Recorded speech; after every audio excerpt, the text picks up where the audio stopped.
उत्तराखंड में आस्था के महाकुंभ के बीच अब कोरोना का कुंभ भी शुरू हो गया है। आलम यह है कि कुंभ में संक्रमण फैलने को लेकर अब अखाड़े के साधु संत आपस में ही भिड़ गए हैं। एक दूसरे पर कोरोना फैलाने को लेकर आरोप लगा रहे हैं। बैरागी अखाड़े ने आरोप लगाया कि कुंभ में संक्रमण सन्यासी अखाड़ों से फैला है। निर्मोही अखाड़े के अध्यक्ष महंत राजेंद्र दास ने कुंभ में बढ़ते संक्रमण के मामलों के लिए अखाड़ा परिषद के अध्यक्ष महंत नरेंद्र गिरी को जिम्मेदार ठहराया है। हरिद्वार में कुंभ मेले का समय 30 अप्रैल तक है। कोरोना के चलते इस साल कुंभ का मेला जनवरी की बजाय 1 अप्रैल से शुरू किया गया था।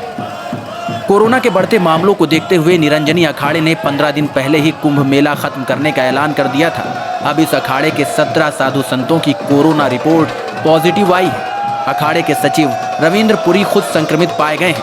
अभी कई अन्य अखाड़ों के करीब 200 से ज्यादा साधु संतों की टेस्ट रिपोर्ट आना बाकी है। अब तक 50 से ज्यादा साधु संत संक्रमित हो चुके हैं। अखिल भारतीय श्री पंच निर्वाणी अखाड़े के महामंडलेश्वर कपिल देवदास की मौत भी हो चुकी है। उत्तराखंड में एक महीने के अंदर कोरोना मरीजों के मिलने की रफ्तार में 8,814% की बढ़ोतरी दर्ज की गई है। इस ग्रोथ रेट को समझना है तो पहले कुछ आंकड़ों को देखें। 14 फरवरी से 28 फरवरी तक उत्तराखंड में महज 172 लोग संक्रमित पाए गए थे। फिर 1 से 15 अप्रैल के बीच 15,333 लोग कोरोना की चपेट में आए।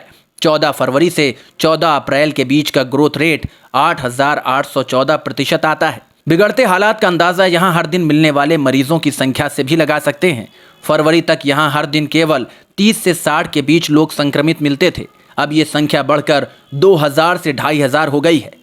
आंकड़ों पर गौर करें तो लगता है कि ये तो अभी शुरुआत है। आने वाले दिनों में स्थितियां और भी भयावह हो सकती हैं।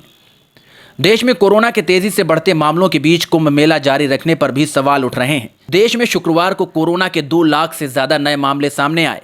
ये महामारी शुरू होने से अब तक एक दिन का सबसे बड़ा आंकड़ा है। उधर कुंभ में लाखों लोगों की भीड़ जुटी हुई है। बुधवार के शाही स्नान में 14 लाख लोग शामिल हुए थे। कुंभ से भीड़ कम होने लगी है। इसके चलते अलग अलग जिलों से हरिद्वार में तैनात की गई फोर्स की वापसी भी शुरू हो गई है। डीजीपी अशोक कुमार ने बताया कि कुंभ का मुख्य स्नान बुधवार को समाप्त हो गया है। इस कारण फोर्स की अब यहां ज्यादा जरूरत नहीं है। फोर्स को उसकी मूल तैनाती पर वापस भेजा जा रहा है। 30 अप्रैल तक केंद्रीय बलों सहित आधी फोर्स ही हरिद्वार में रहेगी।